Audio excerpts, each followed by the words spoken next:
The ink pools at the tip of the nib, a tiny, dark teardrop hesitating before the fall. It's been years since I've held a pen with this kind of intention, this weight of unspoken history. Tonight, the silence of this old house is too loud, and the ghosts of memory are restless.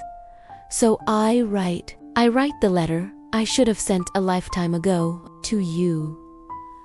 My dearest, I begin, and the word feels both foreign and intimately familiar on the page. It hangs there, a name I haven't dared to speak aloud, a key to a room in my heart I had long since boarded up. The candlelight dances across the ink, making it glisten like a fresh wound. With that single word, the dam breaks, the years collapse, and suddenly, I am no longer an old man in a quiet room, but a boy standing under a summer sky, blinded by the light in your eyes. I remember the day we met. It wasn't cinematic or poetic, not in the way the stories are told.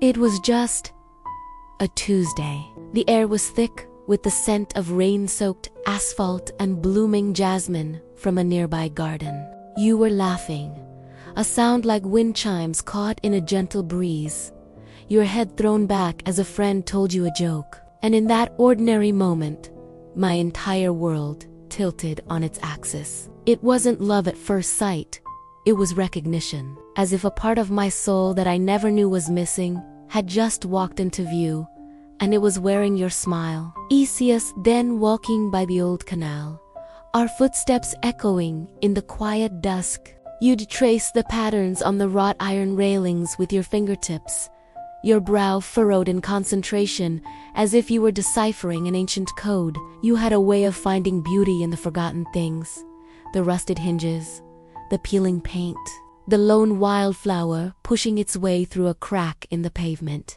You taught me to see the world not as it was, but as it could be, full of hidden magic and quiet wonder.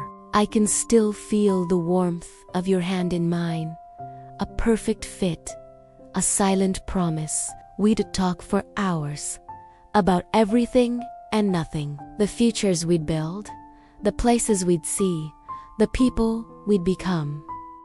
They weren't just dreams, they were blueprints. We were architects of a life that felt so certain, so tangible. I could almost taste the coffee we'd share on 1,000 future mornings. I remember the worn-out sweater you always stole from me, the one that smelled more like your perfume than my cologne. I remember the way you debite your lip when you were trying not to cry during a sad movie, a small, endearing battle you always lost.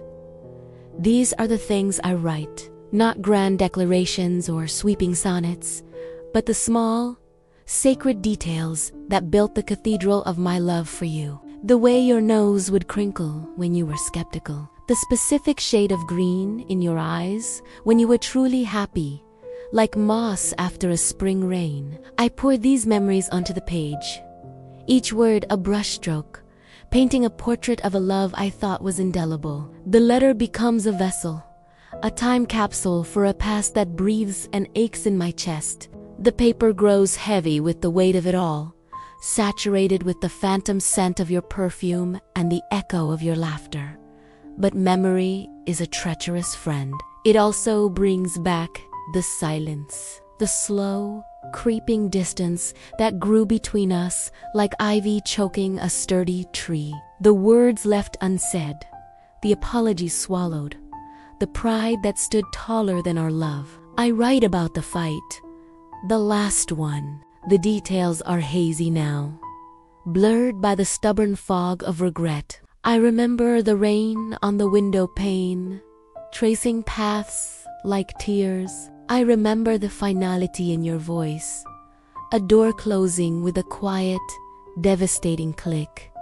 I didn't run after you. It's the single greatest failure of my life. I let the silence win.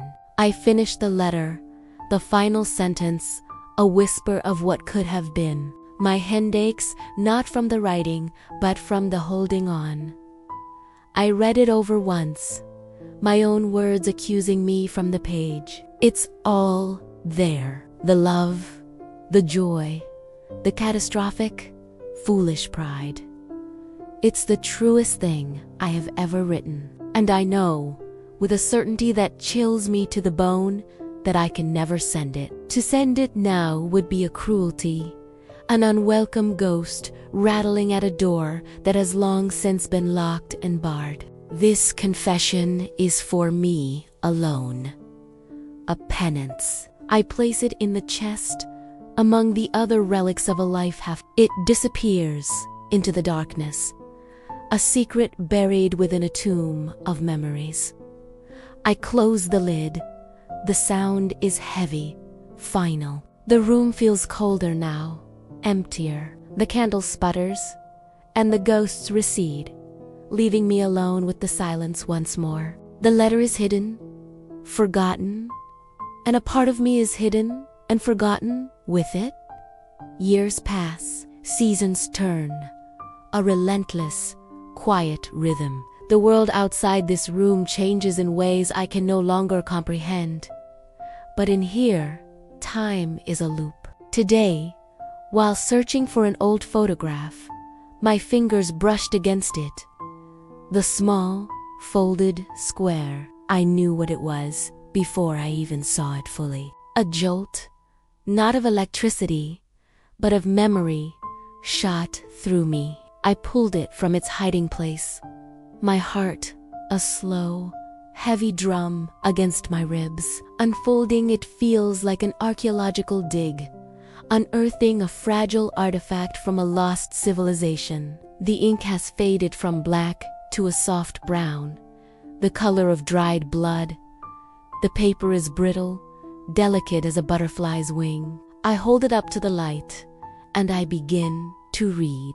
The words are my own, but they belong to a man I barely recognize. A man full of passion and hope and a future that never came to be. I read of a girl with eyes like spring moss and a laugh like wind chimes. I read of walks by the canal and dreams that were as real as the ground beneath our feet. Each sentence is a ghost. I see them now, the young man and the young woman, as if watching a film. They are beautiful and foolish, and so unaware of the precious, fleeting nature of their time. They don't know that one wrong turn, one moment of silence, can change the entire map of a life.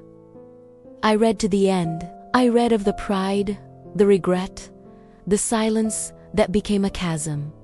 The letter doesn't offer forgiveness.